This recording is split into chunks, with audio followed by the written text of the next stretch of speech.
upendo ni lazima ujitoe. Kitu chochote ambacho unasema unakipenda ni lazima ujitoe kwake. Unaposema unampenda Mungu, ni lazima tuone unajitoa kwa huyu Mungu unayesema unampenda. Unampa muda wako. Mawasiliano naye na wewe yapoje? Mna mahusiano gani? Kwa sababu hakuna penzi ambalo halina mawasiliano. Hakuna penzi zuri, penzi bora ambalo halina mawasiliano mazuri. Huyu Mungu unayesema unampenda, mahusiano naye na wewe yapoje? Unampa muda wako? Unamsikiliza? Hamna upendo ambao hamna maelewano, hamsikilizani.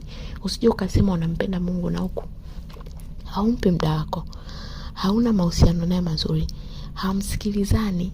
Kwa sababu penye upendo kuna mawasiliano, penye upendo kuna kujitoa, penye upendo kuna kusikilizana, kuna kupeana muda. Sisi tunasema tu tunampenda Mungu, ndio maana nasema hawa watu wananiabudu kwa midomo yao lakini mioyo yao iko mbali na mimi. Kumpenda Mungu sio kwenda kanisani tu, lakini kuna kanuni zake.